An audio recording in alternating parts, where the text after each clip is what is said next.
이야기가 어떻게 진행되고 있냐면 제가 책 소개하고 이 방법론을 이제 뭐 책 추천 대상자를 처음에 얘기했거든요. 그 다음에 패널분들의 각각 독서 방법 잠깐 이야기하고 그 다음에 이 책이 어떤 내용인지 소개했어요.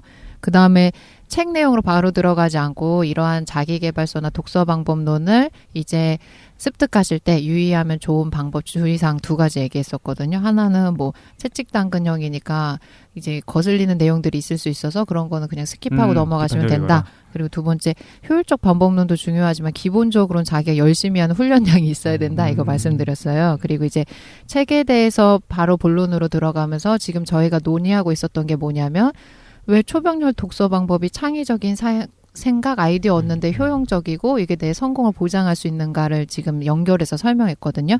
근데 아까 독실님이랑 최 사장님도 그거 왜 그러면 꼭 동시에 읽어야 되냐. 한 권씩 읽어가지고 다양한 분야 10가지 순서대로 읽으면 되지 않냐라고 하셨잖아요. 네. 근데 이거는 뭐지? 저자가 얘기한 건 아닌데 제가 방법론적으로 생각해 본 게 저도 그전에는 동시에 여러 가지 책을 읽지 않았었거든요. 그러니까 공부해서 뭐 전공서재 필요하면 뭐 4-5권 동시에 뭐 자료조사하느라고 보는 건 있어도 어떤 특정 테스트가 필요한 내용을 볼 때는 한 권씩 순차적으로 읽잖아요. 그 속도에는 차이가 있을 수 있는데 어떤 거는 뭐 정독해서 오래 보고 어떤 거는 스킵해서 빨리 보고 이럴 수는 있어도 근데 제가 생각해 봤을 때 어떤 거를 확인하게 됐냐면 사람들이 공부하거나 어떤 거에 집중하면 쉽게 피로해지잖아요. 근데 이게 사람들마다 사이클이 다른데 보통 1시간 내외라고 하더라고요. 그러니까 어떤 집중력이요? 네, 예를 들어 뭐 독실님이 과학 공부를 한다 그러면 과학을 제가 한다 그러면 1시간이면 피로해지는 거예요. 그럼 이제 자기 휴식 시간 있잖아요. 쉬는 시간. 네. 근데 무슨 얘기를 들었냐면 그 과학 분야에 대해서 자극이 주어진 부분이 피로해지는 거지 다른 부분은 그렇지 않기 때문에 꼭 아무것도 안 하는 휴식을 갖는 게 필요하다기보다 다른 분야에 그냥 자극을 주어져도 상관없다는 거예요. TV를 킨다든가. 네, 아니면 만화를 그냥 편다든가. 네, 제가 과학 공부를 했다가 지겨우니까 그냥 뭐 문학 소설책을 읽는다든가 이런 식으로 바뀌면 뇌의 피로도가 오래 가지 않기 때문에 금방 또 휴식하는 효과가 주어지는 거랑 똑같대요. 다른 분야의 책을 읽는 것이 휴식하는 거다. 근데 저도 이 이야기는 다른 책에서도 몇 번 봤던 것 같고 그러니까 권장하는 방법 중에 하나인 것 같아요. 제가 읽었던 책에서는 3가지 분야를 읽어라.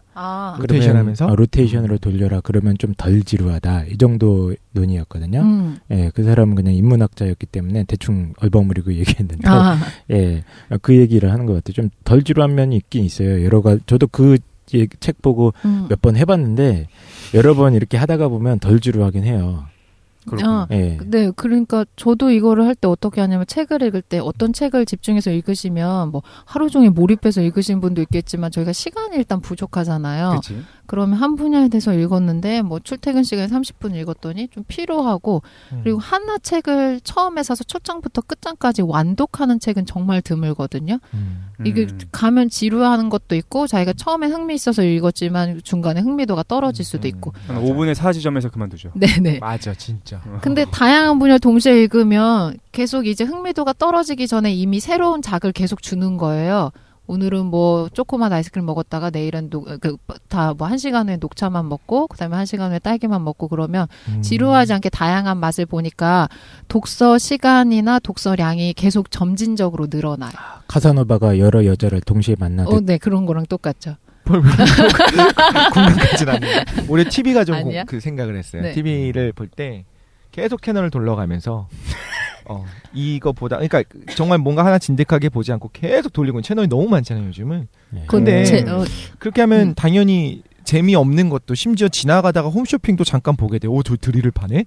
그래서 구멍을 뚫네? 막 이런 거. 홈쇼핑이 얼마나 재밌는데. 아, 그렇구나. 어쨌든. 그러다가 이제 화장하고 있는 장면, 뭐 요리 장면 나오고, 뭐 자동차 나오고, 막 이렇게 왔다 갔다 다큐멘터리도 잠깐 보면 지루하지 않거든요.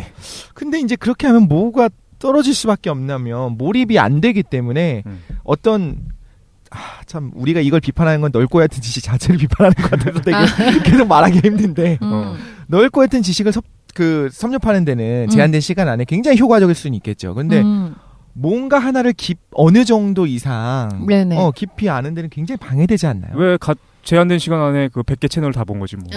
그러니까 그렇게 생각할 수 있는 장점이 있고 겉핥기식으로 하지만 그거를 꼭 안 좋다고 볼 수는 없는 게 정말 다양한 것에 있어서 퍼뜩퍼뜩 튀어나오는 아이디어들이 나타날 수 있다고는 봐요. 사실. 넓게 알고 있는 것도 굉장히 도움이 되는 건 있는데 근데 자칫하면 헛똑똑을 만들 수 있지 않을까 싶기도 하고 난 책을 굉장히 많이 읽었다. 다양한 분야에 있어서 한 5분 내외로는 이야기할 수가 있어. 뭐든지 많이 알아. 그런데 실제로는 깊이는 없는. 근데 이제 사실 자기의 전공에 대한 몇 개 정도는 최소한 깊이 있게 알고 모든 걸 세상의 모든 걸 다 알 수는 없으니까 그다음에 자기가 관심 가는 분야 있잖아요. 전공은 아니더라도 그거 한두 개 정도를 어느 정도는 깊이 있게 아는 게 더 좋지 않을까 싶기도 한데 또 이건 일개미의 생각이고 리더는 모든 걸 깊이 있게 할 필요는 없으니까. 여러분들은 지금 자아 비판 방송 지레노베아스를 듣고 계십니다. 진짜 얘기하다 보니까 자아 비판 같아. 내가 딱 약간 딴 얘기도 되나? 채널 돌리는 얘기 나와가지고 얼마 전에 저는 집에 TV가 없잖아요. 근데 얼마 전에 그 지방에서 그 초청 받아가지고 강연하러 갔어. 그다음에 끝난 다음에 이제 혼자서 이제 방을 잡고서 있는데 TV가 있는 거야. 그러니까 숙소에 간 거지. 그 TV가 1박 2일이었어요? 1박 2일로 했어. 그래서 TV가 있어가지고 뭐 심심하니까 그걸 돌려면서 봤어요. 난 TV 오랜만에 본 거야. 그래서 TV가 있는 건 신기했어 지금. TV가 있어. 요즘 TV 좋더라고. 그래서 채널이 한 200개 정도가 있어가지고 그걸 막 돌려면서 봤거든요. 근데 네. 정말 돌리면서 봤어. 재밌는 게 별로 없어가지고 돌리다가 우연히 어떤 채널에 딱 갔는데 어떤 방송이었냐면은 어떤 구청장님이었던 것 같아. 구청장님이 나오시고 책에 대한 대담 방송이었어요. 사회자 한 명 있고 구청장님 나와 있고 사회자가 이렇게 물어봤어. 자신의 인생을 바꾼 책이 어떤 게 있으신가요? 그랬더니 구청장님이 정말 이제 여자였구나 사회자. 지금 흉내냈어. 정말 옛날 분이신 오랜만이다. 거야. 근데 그분이 궁금했어. 아 이분은 뭐라고 말씀하시냐. 그걸 듣고서 채널 돌리려고 했거든. 근데 구청장님이 이렇게 말씀하시는 거야. 책이 삶을 바꿀 수 계속 이렇게 반복하시는 거야. 정직하셔. 계속 보고 있었어. 이분이 도대체 뭐라고 말하나. 그랬더니 책이 바꿀 수는 내가 생각할 때는 바꿀 수는 그래서 짜증나기 시작해서 그 채널 돌리기 시작했어요. 네. 100번을 한 바퀴를 돌았어. 그리고 거기 다시 도착했다? 그때 말씀하고 계신 거야. 삶을 바꿀 수는 없는 것 같다는 그걸 보면서 괜히 얘기했다. 뻥쳤지. 아 진짜야. 채널 100개를 돌아갖고 왔으면 최소한 몇 분 지났을 텐데. 조금 과장시켰는데 아직 그런 느낌이었던 거예요. 그래서 말을 빨리 해야 되겠다. 그런 걸 좀 많이 느꼈습니다.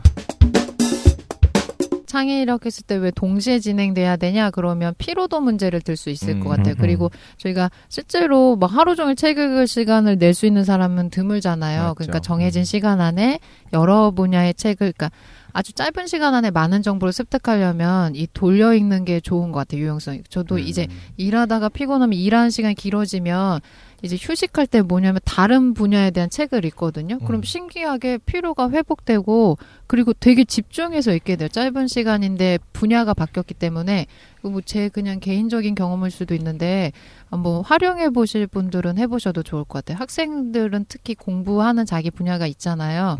그럼 공부하다가 쉴 때 그냥 쉬는 것도 좋지 뭐 저처럼 게임하거나 술 마시거나 이런 것도 좋지만 다른 분야 학생들 대학생 대학생 네 다른 분야 네 대학생 다른 분야에 대한 책을 읽으면 금방 또 피로가 회복되고 이게 뭐가 생기냐면 휴식 시간에 뭘 자기가 인풋을 해놨기 때문에 동기가 되게 유발되는 것들이 있어요. 전국에 수십만의 중고등학생들이 이 방송을 싫어합니다.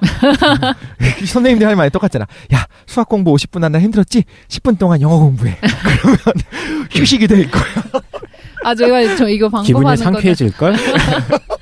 미안해. 어쨌든 예 알겠습니다. 술을 마시자. 근데 이렇게 들어야 될 것 같아. 그러니까 네. 자기가 그게 잘 맞는데 실제로는 그런 방법을 안 해봐가지고 자기 모를 수도 있거든. 그래서 자기가 맞는지 안 맞는지 한번 해보는 것도 괜찮을 것 같다. 네, 그리고 저는 예전에는 진짜 독서가 되게 중요하다고는 생각했는데 지금은 독서가 그렇게 중요한지 잘 모르겠거든요. 왜냐하면 독서면은 다 분야에 대한 지식을 많이 습득할 수 있는 것도 물론 사실이고 이 사람처럼 창의적인 아이디어나 성공할 수 있는 확률이 높아질 수도 있다라고 생각할 수 있지만 독서하지 않는 사람들도 정말 많고 독서하지 않았는데 지혜로운 사람들도 많거든요. 그러니까 꼭 이게 뭐 절대적인 방법이 아니고 누구나 또 이 독서하는 시간에 이제 그 돈을 벌어서 성공하신 분들도 많죠. 네네. 최 대장님이 책 읽지 말라고 하지 않으셨나요? 그런 강연을 한 적이 있었죠. 책 읽지 마라. 자기는 엄청 많이 읽고. 근데 저는 이 얘기가 굉장히 공감이 되는 게 이제 창의성 교육이라던가 뭐 이쪽 분야에서 굉장히 강조하는 게 이제 유연한 사고, 다양한 관점에서 바라보는 사고.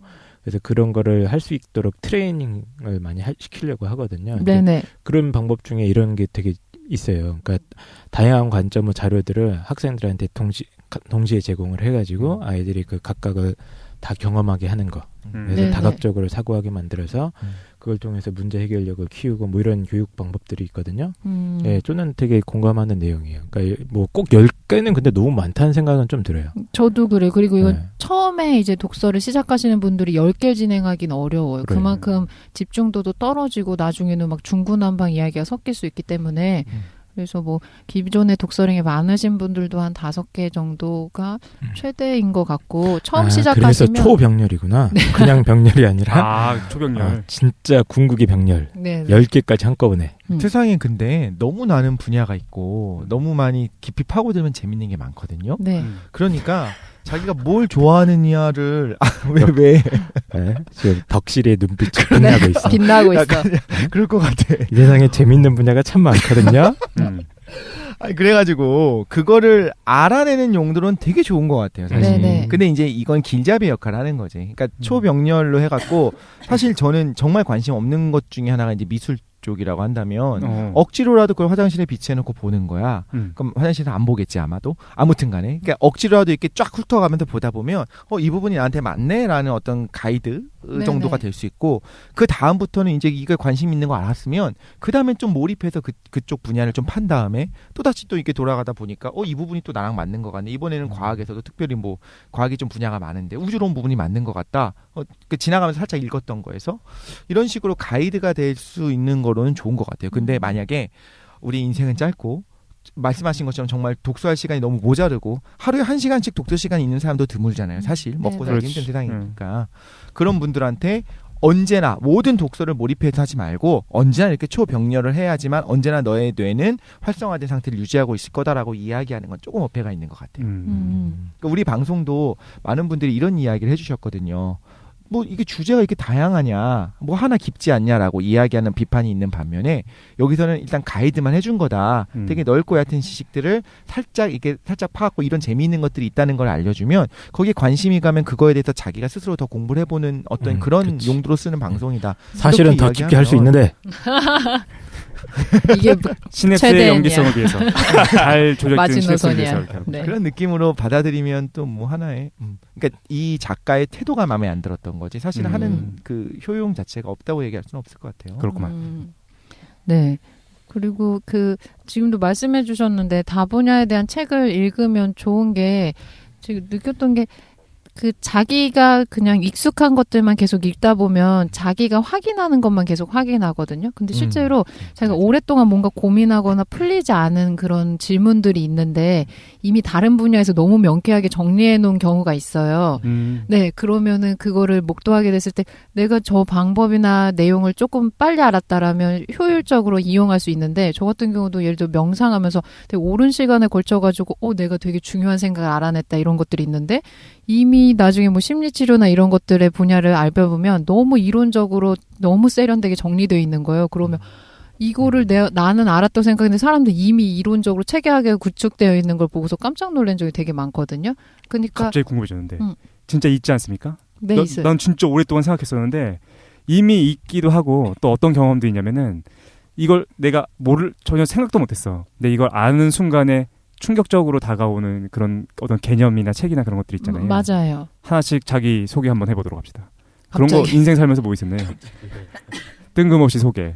그런 거 뭐 있었어? 딱 이거 몰랐는 이런 개념이나 이런 독서 몰랐는데 이런 내용 알고 나서 충격에 빠졌던 거 그런 거 없어요? 알고 나서 충격에 빠졌던 거요? 난 사실 여러 가지 있었거든. 일요신문 뭐 이런 거 말씀하시는 거예요? 썬데이 서울? 그러니까 예를 들게 예를 들면 장난 아니. 우리 포퍼 했잖아요. 뭐였지? 반증 가능성 듣고서 좀 충격적이었어. 한 번도 과학이랑 비과학 나누는 거에 대해서 생각해 본 적도 없었는데 그런 기준이 있는지도 몰랐는데 반증 가능성이란 개념을 알고 나서 세상이 좀 다르게 보이는 거야. 그래서 그런 경험이 있었거든요. 그리고 두 번째는 현상학이라는 학문 분야가 있는데 현상학이 왜요? 현상학 듣고서 너무 충격에 빠졌어. 뭐냐면은 우리는 그냥 살아가면서 눈앞에 있는 게 그냥 진짜로 존재한다고 믿잖아. 그래서 그냥 사물이 그냥 사물 그 자체로 있다고 믿거든요. 근데 현상학이 우리한테 알려주는 건 뭐냐면은 그냥 현상인 거야. 이 세상은 현상이고. 현상학이 뭔지 알려줘 좀. 현상은 날 잡아서 한번. 그냥 충격적인 겁니다. 네. 충격적인 거예요? 예? 현상 난 굉장히 충격적이었어. 그래서 모르는 얘기가 그냥 후르치면 세계는 네. 어떤 그냥 특정한 현상들의 나열인데 보는 사람마다 그거에 대한 의미를 추출하는 거죠. 자기가 경험한 그렇죠. 현상들을 모아가지고. 근데 그걸 이제 지금에서의 현상학이 그건데 칸트랑 약간 연결되는 거예요? 나는 개인적으로 칸트 관념론하고 현상학이 아주 직결되어 있다고 생각했기 때문에 그래서 우리가 보는 세계 이면의 뭔가에 대해서 자꾸 생각하게 되는 거야. 그래서 나는 그게 충격적이었는데 다른 분들은 어떻습니까? 저러고서는 책을 읽지 말라고 한다. 예. 나만 읽을 거야. 그러니까 여러분 나만 새로운 거를 접하고. 네. 여러분 뭐 그런 거 없었나요? 책 읽으면서 보고 깨닫는 적이 많은 건 되게 많죠. 하나만 추천해줘봐. 왜냐면 그런 거 던져주면 우리도 한번 보고. 저는 그 예전에 원시 신화라는 책이 있었어요. 제가 언젠가 한번 소개를 해주고 싶은데. 원시 신화. 예, 유명한 그 신화학자 그 조지프 캠벨이라는 사람의 원시 신화라는 책인데 그 책 읽고 저는 되게 충격적이었던 것 같아요. 왜 무슨 내용이 아주 단순하게 무슨 내용이? 그 책을 읽으면 요즘 기준으로 생각하면 아주 또라이 같은 생각들이 너무 당연시 여겨지는 시대들이 있었구나. 이걸 깨닫게 됐습니다. 그 년대 사람들이 갖고 그렇죠. 당연하게 예. 생각하는 것과 다른 방식으로 그렇죠. 생각하는 옛날 예. 사람들. 예. 그러면서 거꾸로 우리가 지금 당연하게 생각하는 것들이 사실은 먼 미래에 보면 아주 이상하게 보일 수도 있겠구나. 이런 거 많이 깨달았죠. 그렇구만. 예를 못 들어주나? 궁금하긴 한데. 예. 그 책을 사서 보십시오. 알겠습니다. 예. 독실이 뭐 그런 거 있었어요? 저는 뭐 방송 때마다 계속 얘기했었잖아요. 철학 편이라든가 이런 것들이 사실 굉장히 오만한 생각 중에 하나가 철학은 이미 끝났고 과학이 세상의 진리를 이야기하고 있다라고 생각했었고 대부분이 그렇게 생각해요. 사실 누가 장난이라고 생각해요. 예? 끝나고 나만 그렇게 생각했었었는데 백만 안티 운동.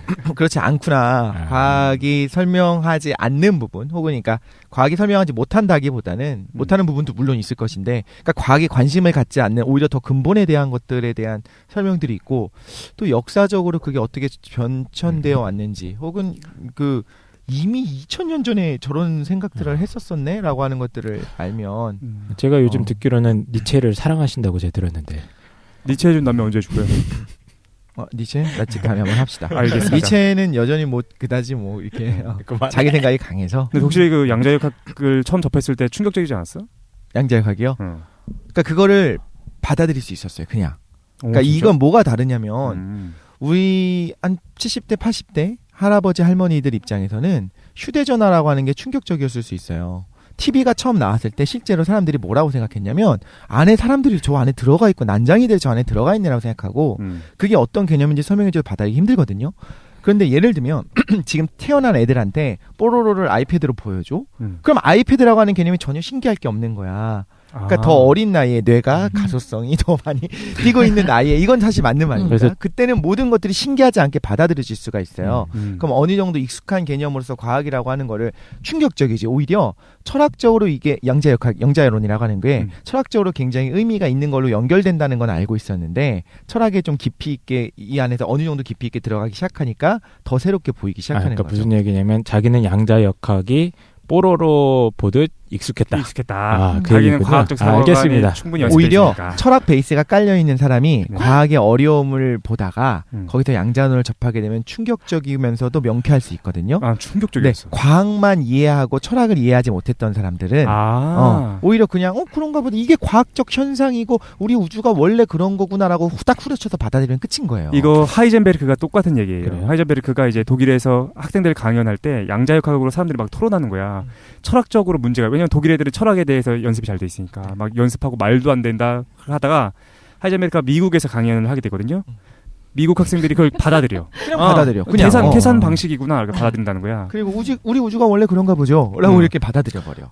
저는 뽀로로 보고도 충격받았는데 그래요? 예, 양자역학을 보고도 충격을 안 받는 분이 있다니 신기합니다. 사실 그게 제 인생에 있어서 이제 신학 쪽에서 신앙 쪽에서 굉장히 중요한 역할을 했었던 게 사실 칼바르트였습니다.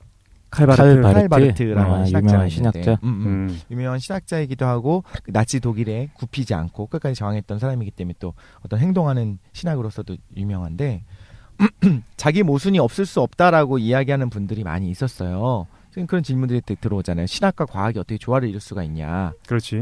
그런데 이제 성경이라고 하는 것이 어떻게 만들어져 왔고 만들어진 부분이 있으니까 사람들이 기자가 썼으니까 그 과정 중에서 자기 모순이 성경 안에 있거든요, 당연히. 근데 그 있는 걸 없다고 얘기할 수는 없는 거야. 있어요. 근데 이런데 어떻게 이걸 받아들일 수 있고 경전으로 받아들이고 이 안에 진리가 있다고 이야기할 수 있는가에 대해서 당연히 저도 고민을 엄청나게 많이 했었겠죠. 그거에 대해 굉장히 충격적인 힌트가 됐었던 거, 모르겠다. 충격적이었을지 그냥 얼핏 이렇지 않을까라고 생각했었는데 제가 내가 처음으로 생각한 것 같아라고 했던 거는 모조리 사람들이 이미 100년 전, 200년 전, 300년 전에 다 해놨더라고요. 칼바르트도 약간 칼바르트는 이제 그렇게 오래된 사람은 아닌데 칼바르트가 얘기했었던 신전통주의라고 하는 신학적 사상이 저한테 어마어마한 영향을 줬거든요. 그러니까 그런 면에서는 이제 인생을 바꿨었던 어떤 새로운 개념을 그렇지. 이야기한 거죠. 성경만 공부할 것이 아니라 교회 사를 연구하다 보면 공부를 하다 보면 어떤 분들은 저만 그럴 수도 있어요. 어떤 분들은 칼바르트를 만날 수 있고 그 칼바르트의 사상을 봤을 때 많은 부분이 명쾌하게 해석이 될 수도 있겠다는 생각이 들어서 잠깐 조심스럽게 한번 이야기해보고 싶었습니다. 김도희는 뭐 있었습니까? 저는 여러 권의 책들이 있는데 그 전공으로 연관시키면은 몇 번 계속 말했던 거 도덕감정나 아담 스미스. 네. 왜냐면 동양 철학의 말들은 되게 직관적으로 됐고 너무 짧아요. 그냥 단편적이고 보통 그냥 하나 대사가 나오는 거고 뭐 한두 줄을 넘어가지 않아서 그거에 대해서 이렇게 접근하기가 어렵거나 아니면 추상적으로 이해하는 것들 뭐 풀리지 않는 그런 의문들이 있었는데 아담 스미스 책 보면서 되게 명쾌하게 이해했던 것들이 있었어요. 그렇구나. 다음부터 지네가바시 할 소재들이 다 나왔습니다. 차근차근 요거 하나씩 밟아가지고 이 소재의 풍부성 할 게 너무 많아. 그래서 10개 분야를 돌아가면서 10분씩 할까요? 그 좋겠다. 10분씩 100회 초병렬 팟캐스트. 네. 괜찮다. 진짜로. 초병렬 팟캐스트. 때 그런 거 네. 동시에 얘기하는 거예요. 막. 청취자들의 뇌를 저희가 회오리 치듯. 괜찮다. 네, 알겠습니다. 초병렬 독서법의 이제 유용성에 대해서 얘기하고 있거든. 아직 첫 번째밖에 얘기 안 했는데. 정말요? 빨리 얘기해 주십시오. 창의적 아이디어가 샘솟을 수 있다. 그리고 동시에 꼭 읽을 필요는 없지만 동시에 읽으면 내가 이제 피로해지는 거에 대한 부분적 보완이 돼서 짧은 시간 안에 많은 정보 얻을 수 있다. 오케이. 네. 그리고 이제 두 번째로 많은 정보 확인하니까 유용한 것들 자기가 접할 수도 있고 그리고 다양한 분야에 대해서 내용 확인해 볼 수도 있고 또 어떤 누구나 자기가 생활하는 거가 중요하잖아요. 그리고 보통 거기 갇혀서 사고하게 되는데 그걸 좀 깰 수 있는 기회가 되는 것도 같아요. 그리고 두 번째로는 이제 연관되어가지고 기억법이랑 해가지고 이거 제가 말씀드리고 싶은 건데 독서를 할 때 강박관념이 저도 그랬지만 완독에 대한 강박관념이 있거든요. 그쵸. 책을 첫 장부터 끝까지 모조리 다 완벽하게 이해해야 된다 이런 강박관념이 있어요. 그렇지. 네. 그리고 그러니까 책을 중간에 읽다 그만두면 그 책을 못 읽은 것 같아서 불안하기도 하고 어떤 거를 이 사람한테 같이 얘기하려면 내가 이 책을 완벽하게 알아야 된다고 생각하거든요. 근데 실제로 그러기는 어렵고 그럴 만한 책도 드물어요. 그러니까 전공 철학이나 이제 뭐 당대 고전이다라고 생각하는 책들은 당연히 왕독하고 몇 차례 걸쳐서 숙독하는 시간이 필요하지만 대다수의 뭐 실용서들을 위주로 한다 그러면 완독에 일단 부담감을 버리셔야 될 것 같아요. 저희가 사람 만날 때도 그 사람을 한 번에 와가지고 저 사람을 막 뼛속들이 알기 어렵잖아요. 네. 그러지 않나요? 한 번에 사실 알 수도 있는데. 예.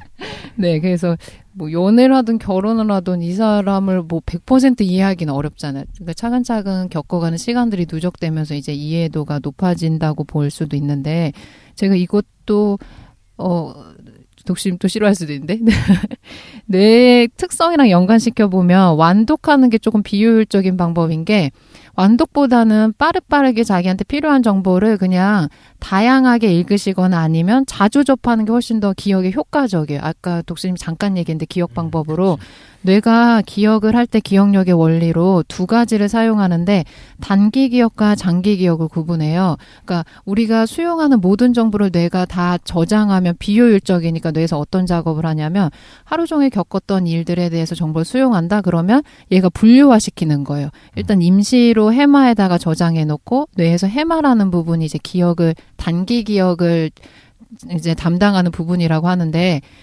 있다가 자극이 동일한 게 계속 주어지면 이 정보는 중요하구나. 그래서 장기 기억으로 보내는 거예요. 근데 어떤 특정 자극이 한 번 주어지고 그 정보에 더 이상 들어오지 않는다. 그러면 임시 저장소에서 폐기되는 거예요. 버리는 거예요. 그래야지 내 효율성이 높아질 거니까. 그래서 해마에서 다 임시로 저장된 상태에서 계속 반복적으로 정보가 주어지면 장기 저장으로 해서 축두협 쪽에 이게 저장이 된대요.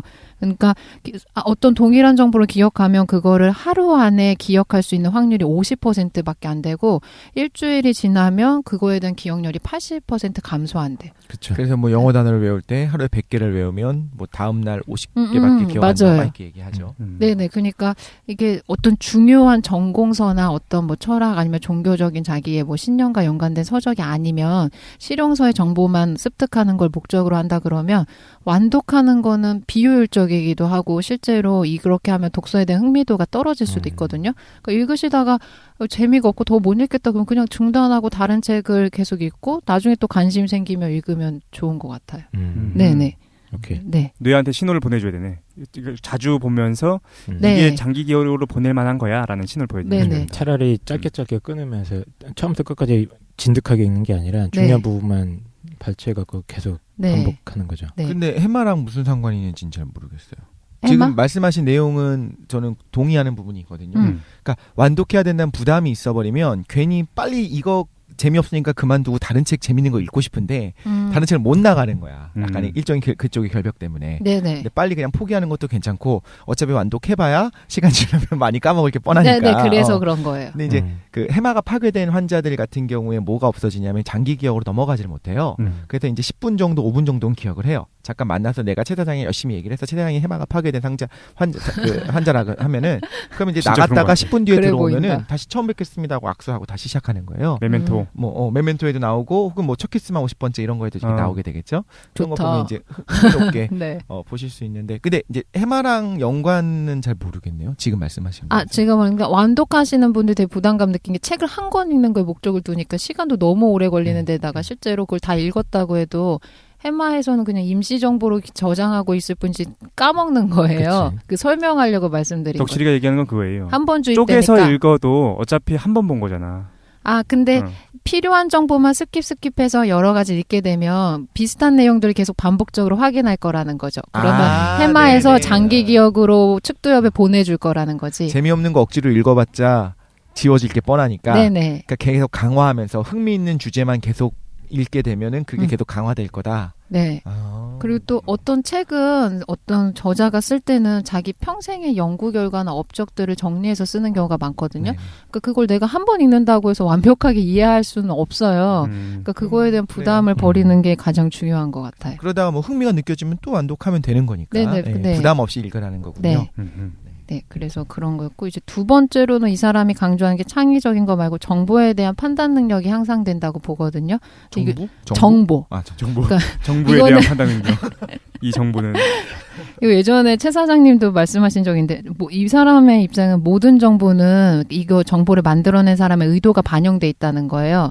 그러니까 100% 순수한 정보는 없다고 생각하는 거. 예를 들어 어떤 방송에서 정부를 집어넣을 뭐 식물 우엉이 정말 몸에 좋아요. 의사님이 나와서 얘기하는 거예요. 그러면 전국적으로 우엉이 무슨 품절 현상이 일어나잖아요. 맞아요. 근데 이 사람은 우엉이 그렇게 좋으면 모든 전 세계 사람들이 우엉만 먹으면 만병통치가 돼서 문제가 없을 것처럼 사람들이 받았는데 실제로 그렇지 않다는 거예요. 그러니까 정보에 대해서 자기가 선별적으로 수용할 수 있는 능력이 있으려면 다양한 분야에 대한 정보를 알아야 된다라고 이제 그 맥락으로 얘기해요. 근데 제가 이거를 좀 중요하다고 생각하는 게 어떤 특정 분야에 대해서 자기가 알고 싶어요. 예를 들어 뭐 동양 철학이 궁금해해서 책을 추천을 물어보신 분들 있잖아요. 근데 한 권의 책을 읽는 건 좀 위험하고 동양 철학에서 기본적인 그 분위기를 파악하고 싶다 그러면 좋으면 한 10권 정도 읽으면 자기가 그러니까 그 개론서 같은 걸 10권 정도 읽으면 자기가 부정확한 정보를 알고 있을 확률이 되게 줄어들거든요. 그렇죠. 네네. 일종의 교차 검증을 하는 거죠. 네네. 그래서 10권 너무 많지 않아? 네, 그러니까 한 3권 정도 머릿속에 생각하고 있어요. 그러니까 자기가 좀 여기에 대해서는 기본적으로 알고 싶다 그러면 한 10권 정도가 마지노선이고 그냥 조금 대략적인 분위기를 파악하고 싶다 그러면 적어도 그래도 5권 정도는 읽으셔야지 그 분위기를 파악할 수 있고 부정확한 정보를 걸러낼 수가 있어요. 난 저거 동의하는 것 같아. 진입 장벽이 너무 높다. 아니야, 한 5권 정도 읽으면은 대충 어떻게 흘러가는구나 이게. 근데 그 동네 분위기를 파악할 그치? 수가 있어요. 근데 그렇죠. 한 권만 읽어서 접근하면 문제가 그 작가의 시각이기 때문에 그게 나한테 완전 절대적인 시야로 주어질 수도 있고 그 작가의 생각이 실제로는 그 동네에서는 뭐 중요한 학설이 아닐 수도 있어요. 네, 그러니까 한 5권 정도를 읽어보시면 좋아요. 네네.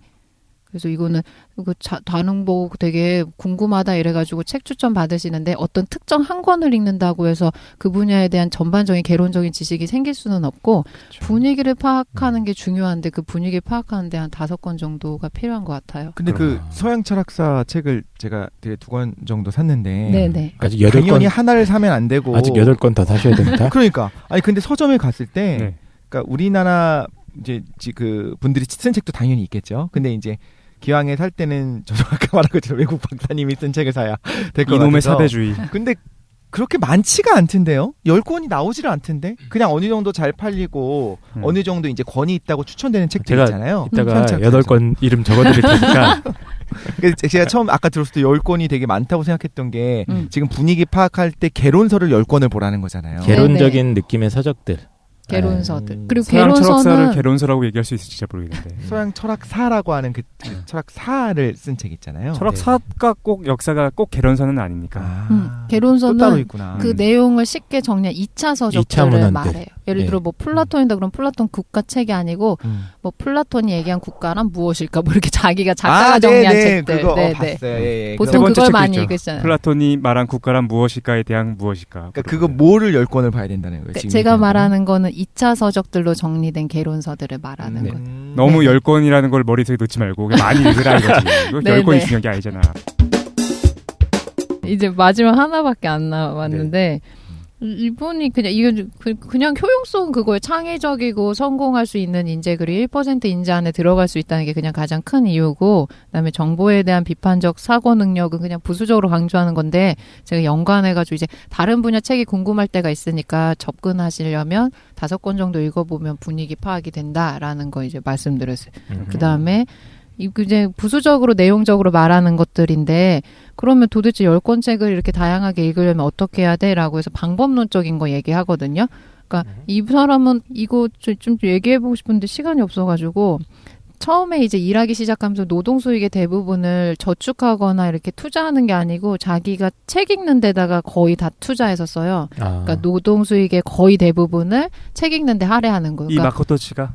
네네. 그리고 실제로 자기가 보유한 책도 많고, 지금 뭐 보면 뭐 서점에 가서 뭐 100권 단위, 수백 권 단위로 산다고 하는데, 저는 이게 문제라고 생각한 게, 누구나 자기 노동 수익을 다 전적으로 책에 투자하긴 어려워요. 그렇잖아요. 이분은 아무래도 자기의 개인적 노력으로 성공했다라고 해도, 예를 들어 부양 가족이 있어요. 아니면 질병이 있어서 내가 치료비를 대야 되는 가족이 있어. 그러면, 너를 성공하기 위해서 너한테 노동 수익을 다 독서에 투자해야지라고 말할 수 없는 거. 이 사람은 근데 자기가 여력으로 할 수 있는 가용 범위가 없기 때문에 이 사람은 그 책을 놓을 수 있는 서재가 있었을 거 아니야.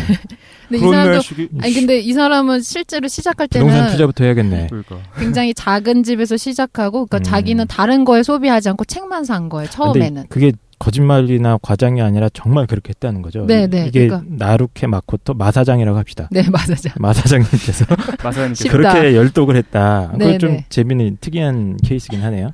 저는 뭐 의료급하거나 뭐 해외여행 다니거나 뭐 이제 아내랑 뭐 데이트하거나 좋은 음식 가서 이런 거에 대한 비용을 쓸 수 없으니까 한정된 그러네. 비용을 법잖아요. 우리가 생각해보니까 임금이니까. 쓸데없는데 돈을 쓰고 있었구나. 네, 그 선택과 집중을 한 거죠. 이 사람은 거기에 그렇게 몰빵했다라는 거. 살아야 그러니까 이 사람의 방법론이에요. 그리고 이제 가장 중요한 건 TV 보지 말라는 거고 독서할 시간이 없다라고 말하는데 그건 진짜 노답이다. 그럼 당연히 TV 보는 시간, 자기의 가용 시간을 늘려야 된다라고 하거든요. 그리고 뭐 시간을 사라 이런데 이건 누구한테 통용될 것 같진 않고요. 시간이 돈인 사람들이 있잖아요. 그러니까 이 사람한테는 자기가 움직여서 발생하는 시간을 돈으로 살 수 있으면 사는 거예요. 예를 들어 이동할 때도 뭐 줄을 기다리거나 오랜 시간의 낭비가 발생하면 택시를 타고 가거나 대리운전을 하거나. 네네. 그러면서 이 사람 비판하거나 뭐 유행을 따라서 맛집에 가서 줄 서고 이런 걸 자기가 봤을 때 정말 생각 없는 행동이라는 거예요. 왜냐하면 시간이 돈인데 사람들은 거기 줄을 서가지고 돈을 낭비하고 있는 거나 똑같으니까. 그리고 그런 행동을 해봤자 남들이랑 같은 생각을 할 수밖에 없는 정도밖에 안 된다 이렇게 보거든요. 나 이 얘기 예비군 훈련 갔는데 그 강사님께서 해주셨던 것 같아. 아 그래요? 이 책 마사님 읽으셨나? 젊은이들이여 네. 시간 낭비하지 말고 생산적인 일을 해라. 네. 예. 그리고 특이하게 어떤 얘기하냐면 회사에 너무 충성할 필요가 없다고 하거든요. 그건 명언이네요. 자기가 예. 예를 들어 한 달에 뭐 100만 원을 받고 회사를 다닌다 그러면 100만 원 정도의 노동 가치만 투여되면 되지 막 열과성을 다해서 인생을 막 바칠 것처럼 일하는 사람들이 있는데 지금 시대는 급변하고 있기 때문에 여기에 대한 뭐 정년이 보장되기 어렵잖아요. 그리고 자기가 아무리 이렇게 회사에 충성하고 윗사람의 비율을 맞춘다고 해도 회사 쪽에서는 능력 있는 사람을 쓰고 싶은 거지 비율을 잘 맞춰주는 사람을 쓰고 싶은 게 아니다. 그래서 회사 다니라고 시간이 없다라고 한 사람들은 최대한 일하는 시간 외적으로 자기 시간을 어떻게 해서든지 만들어야 된다고 봐요. 되게 약간 강압적인 스타일인 거죠. 보통 이제 사장님들이 쓴 책을 보면 무급으로라도 일을 할 정도의 열정을 가지고 일을 해야 된다. 막 이렇게 얘기하던데. 아니 근데 이 구절은 되게 마음에 드네요. 이 책 전체에서. 네네. 근데 이분이 이게 사라고 한 거는 아니지 않나요? 전 딱 얘기 듣자마자 이분 독서 패턴이 딱 어울리는 거는 집 근처에 도서관이 있으면 거기서 그것도 빌리는 좋죠. 거예요. 예. 아니요. 이 사람은 책 빌리는 것도 되게 비판해요. 아 그래요? 서점에서 책을 보거나 도서관에서 책을 대여하는 게 되게 비생산적인 일이라고 왜요? 보는 거예요. 스킵하면서 보잖아 자기 어차피. 네, 그러니까 이 사람은 그거를 통해서 책을 다량으로 되게 구매해요. 그건 자기 그냥 내 컬렉션이 이 정도고 내가 본 책이 지금 10만 권이야. 근데 이렇게 하려고 그 하는 거 의미를 아니야? 얘기를 해보면 돈, 시간, 뭐 이 정성을 갖다가 최대한 엄청나게 그냥, 투자를 네, 하라는 메시지인 것 같아요. 최대한 그 제거하는 거예요. 비효용적인 요소들은. 그치. 그러니까 책을 구매해가지고 자기가 언제든지 필요할 때 선별적으로 봐야 되니까 도서관을 빌리면 안 되죠. 그건 내가 소유할 수가 없으니까. 도서관이 내 집이라고 생각하면 되잖아. 내 책을 여기다 저장해놨네. 네네. 그래서 그리고 이제 아까 또 나왔는데 너무 비판적으로 책 읽는 거는 문제가 있다. 왜냐하면 다양한 정보를 습득해서 자기의 이제 바운더를 넓혀야 되는데 옳고 그름만 너무 걱정하면 자기 책 비판받을까 봐. 내 책은 안 된다. 자기의 생각만 계속 강화시켜 나가기 때문에 그거는 이제 사고가 확장되기 어렵다. 비판만 하지는 마라. 네. 그리고 또 대형 서점 가는 거를 추천해요. 이건 저도 추천하는데 꼭 대형 그러면 또 동네 서점 문제냐라고. 근데 동네 서점은 이제 수요층이 적다 보니까 잘 팔릴 수 있는 책 위주로 진열돼 있잖아요. 그러니까 다양한 컬렉션의 책들을 확인할 수 있는 장소가 일단 책 종류가 너무 많으니까 대형 서점에 가서 여러 분야의 책들을 확인한 다음에 구매하거나 아니면 보는 습관이 중요하다라고 하거든요. 그럼 뭐 이런 것들이 있는 것 같아요.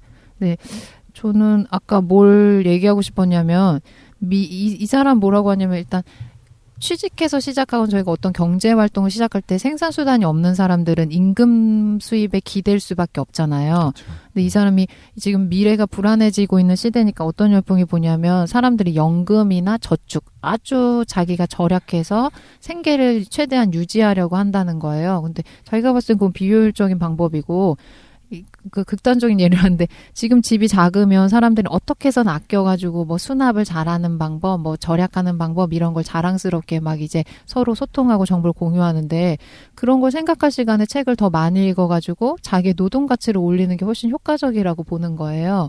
그러니까 아까도 얘기했던 것처럼 노동수익의 대부분에 투자해야 되는 게 왜 그러냐면 젊은 시기에는 그게 나중에 미래 가치로 환산될 수 있는 확률이 크기 때문에 절약을 하기보다는 자기한테 투자하는 게 훨씬 이득이라고 보고 집을 사는 것보다 그러니까 집을 살려면 저희가 보통 한 30년 장기적으로 대출을 상환해야 되고 계속 이제 소득이 쪼들리는 상태가 유지되면 이제 개선 가능성이 없어지니까 독서에 대해서 투자할 수 있는 비용을 극대화해라 이렇게 강조하고 그러니까 이분은 있어요. 기본적인 전제 자체가 독서 활동이 일종의 자본주의 시대에 경쟁력을 키울 수 있는 가장 효율적인 수단. 네, 그래서 으로 인식하는 거군요. 네. 그래서 저도 이제 지난주 깡세미 할 때 언급했었던 게 이건데 지식이 하나의 생산 수단이라고도 볼 수 있는 것 같아요. 아니, 근데 왜요? 그거를 이해를 못 하겠는 게 모두가 사장이 되는 건 아니잖아요. 모두가 크리에이티브 할 필요는 없잖아. 저도 그러니까 이런 생각 자체가 지금 원숭이라는 거야. 맞아.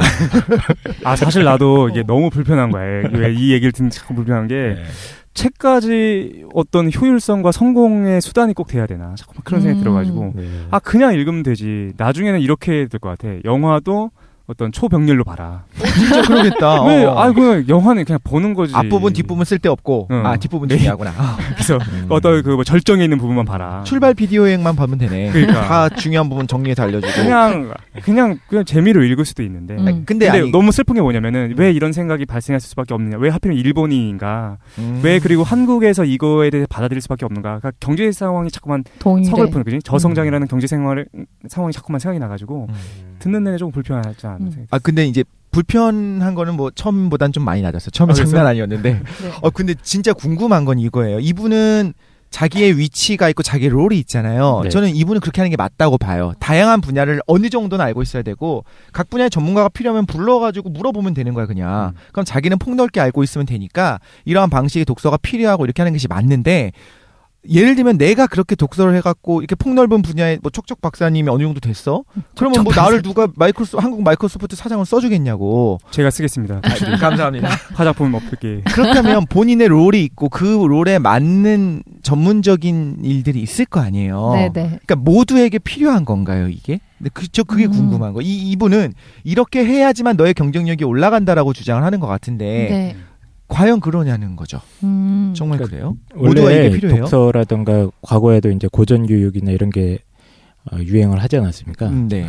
유행이 아니죠. 대세였죠. 이제 과거 교육 중세나 근대까지만 해도 고전 중심의 교육이나 이런 게 있었는데 그게 뭐 어떤 특정 분야의 어떤 전문 지식을 쌓고 이게 아니라 인간으로서 갖춰야 할 기본적인 소양과 사고력과 좋아요. 창의력 이런 걸 기르는 그런 저는 그렇게 생각해요. 네. 생각하고 이 마 사장님도 그런 관점은 있다고 생각은 해요. 이분의 이제 생각에 저는 100% 다 동의는 못하겠지만 기본적인 관점 자체는 독서 활동이라는 게 인간의 어떤 이 성숙의 방향이 문제일 수도 있는데 이 사람이 생각하는 성숙이 어떤지 잘 모르겠지만 높은 자리. 이 어떤 인격적인 성숙이나 사고력의 성숙에 있어서 굉장히 결정적인 역할을 한다라는 메시지는 저는 받아들일 수 있다고 봐요. 저는 그 부분으로 말씀하시는 건 완전히 동의를 하는데 본인의 어떤 지적인 세계를 넓혀가는 거죠. 지경을 넓혀가는 거죠.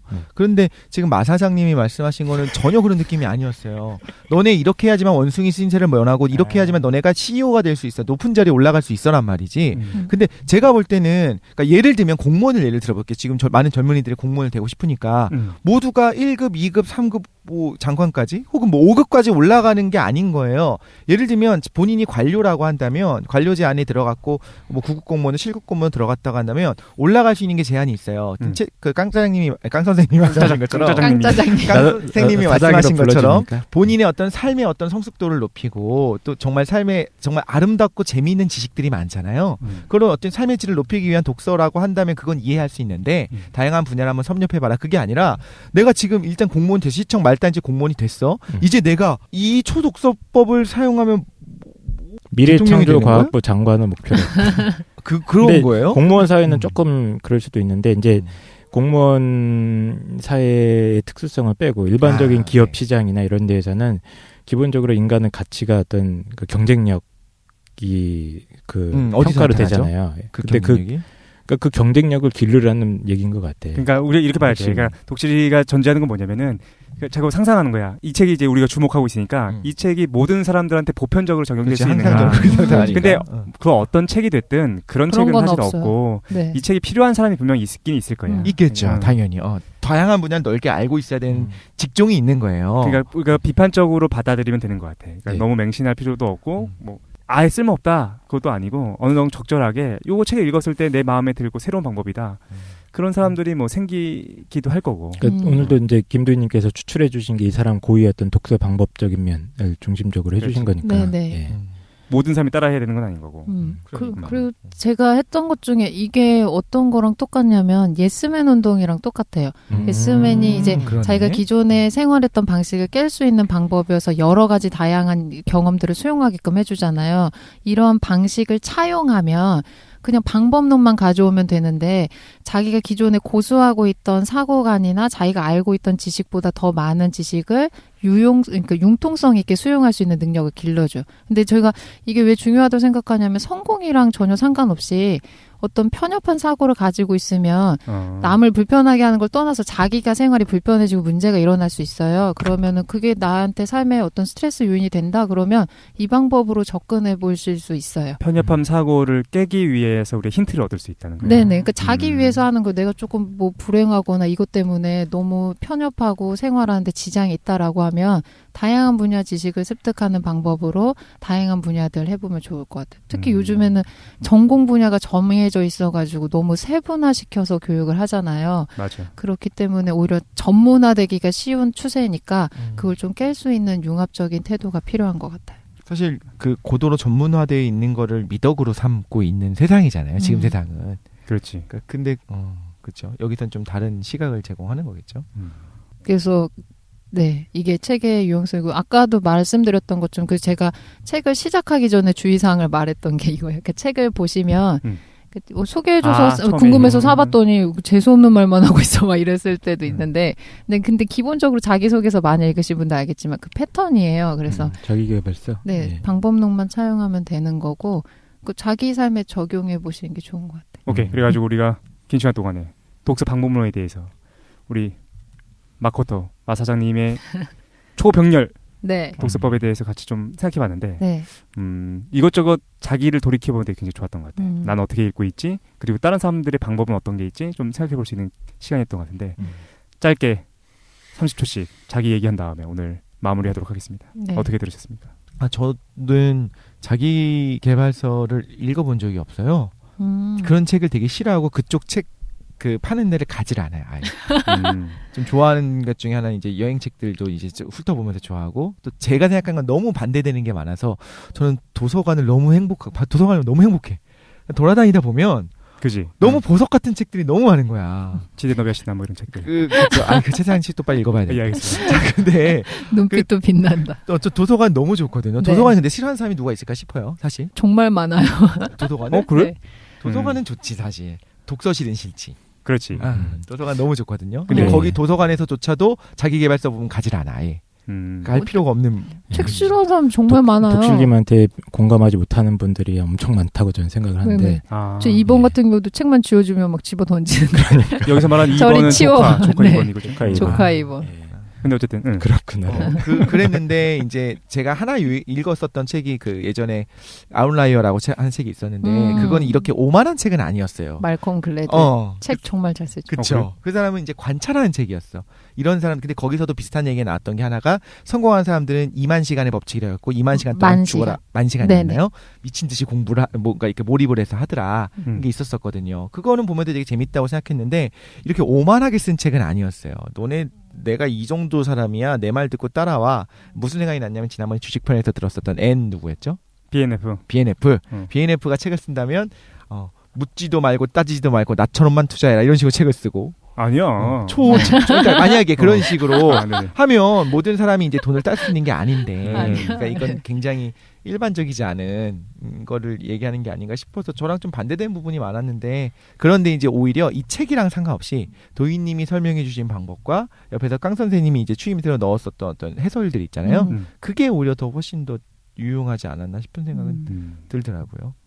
그렇구만. 네. 나도 이제 독실이가 도서관 얘기해가지고 나도 도서관 가면 너무 좋았거든. 그 도서관에 막 꽂혀 있는 게 막 너무 재밌잖아. 근데 어떤 경험을 쓰냐면은 그 자기가 가지 않는 분야가 있는 거야. 자기개발서 분야는 절대 안 가는 사람이 있고 네. 또 종교 분야를 절대 안 가는 사람도 있고 나는 어땠었냐면은 한 번도 안 갔던 분야들이 있었거든. 미스테리, 신비. 나는 도서관에 도서관에 그런 분야 있는지조차 몰랐어. 있어요? 미스테리가 있어요? 야, 예를 들어 학교 도서관에 있어? 학교 도서관에 있어. 그게 정말 신비한 거라니까. 도서관에 있는 책들을 내가 다 보는 것 같지. 그러니까 세상에 존재하면 내가 보는 것 같지만 내가 전혀 인식 못하는 부분이 있는 거야. 근데 나중에 사고가 나고 나서 처음으로 그 미스테리 분야에서 책을 읽기 시작했거든요. 그러면서 아주 우연하게 접했던 책이 뭐였냐면은 그때 한번 내가 했던 거. 아니, 그 과학에서 신으로. 그 책을 읽었었는데 나한테 너무 충격적이었어. 내가 기존에 알고 있었던 세 가지 분야, 철학, 과학, 그 다음에 어떤 의식에 대한 부분을 묶어주는 책이었는데 아주 쉬운 책이었는데 네. 내가 방송 한번 했잖아요. 난 너무 좋았다. 그 다음에 비판이 좀 있었어. 야, 왜요? 이런 책을 읽냐? 뭐 이런 것도 있고. 진짜? 그러니까 모든 책이라는 게 사람마다 네. 그 자기가 보고 싶은 방식으로 자기한테 도움이 되는 방식이 다 나름대로 있는 것 같아. 오늘 얘기했었던 그 초병렬 독서법이라는 것도 네. 우리가 이제 비판도 하고 막 얘기했지만 이게 정말로 인생에 있어서 획기적인 도움이 되는 사람이 분명히 존재할 걸. 그러니까 그렇죠.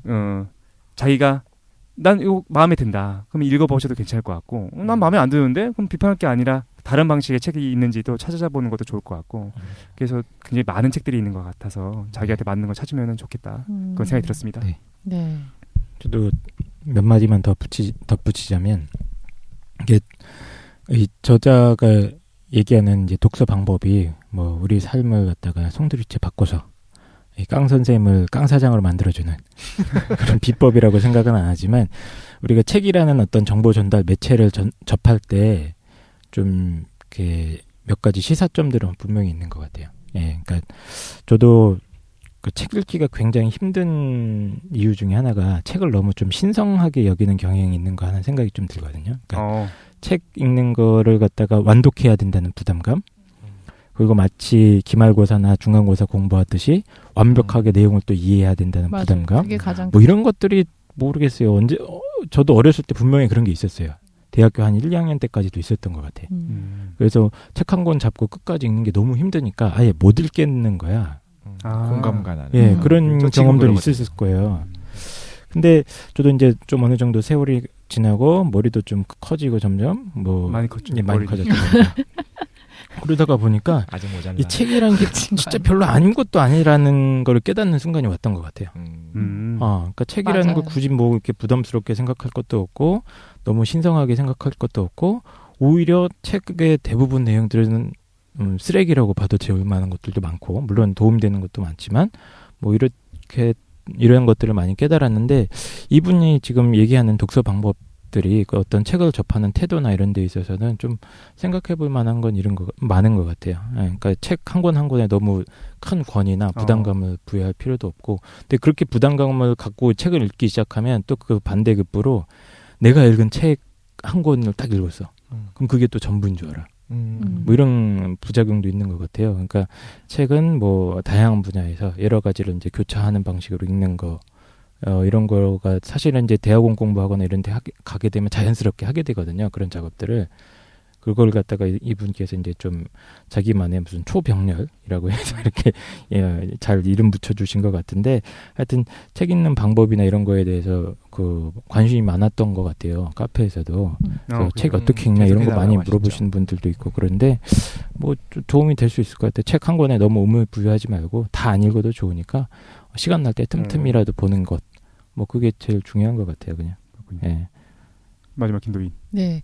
그 독서 방법을 했는데 저 생각할 때 어떤 뭐 획기적인 방법은 없는 것 같아요. 저도 그런 방법론을 되게 오랫동안 찾아다녔는데 근데 그런 건 없고 그냥 일상에서는 그냥 그 항상 같은 일의 반복인 것 같아요. 그냥 뭐 우리가 예를 들어 밑에서 막 발길질 계속 하고 있는 것처럼 그냥 그런 게 계속 쌓이고 쌓여야지 어떤 특별한 성과가 발생하는 것 같고 두 번째로는 자신만의 독서 방법 만들어 보신 것도 되게 좋은 것 같아요. 어떤 유명한 사람 걸 꼭 따라하는 것보다는 자기가 또 그런 자기한테 맞는 방법, 효과적인 거를 만들어서 사람들한테 알려줄 수도 있거든요. 그리고 저는 추천하기로 요즘 항상 언론이나 뭐 건의 있는 데서 책을 권하는 경우가 되게 많잖아요. 그러니까 검증된 책을 읽는 것도 되게 좋은데 도서관이 되셨든 서점이 됐던 동네 서점이 됐던 가서 그냥 마음에 직관적으로 끌리는 책들이 있어요. 그냥 표지가 이쁘다던가 아니면 그 내오여진 위치가 마음에 든다던가 아니면 그냥 괜히 눈이 간다던가 저는 이게 사람 만나는 거랑 똑같다고 생각하거든요. 가서 마음에 든 책 보시고 마음에 들 수도 있고 안 들 수도 있고 뭐 누굴 만났는데 사귀어 보니까 진짜 뭐 좋더라 안 좋을 수도 있고 이렇게 하는 것처럼 그런 과정을 무수하게 겪으시면 자기만의 그런 독서 방법이 생길 것 같아요.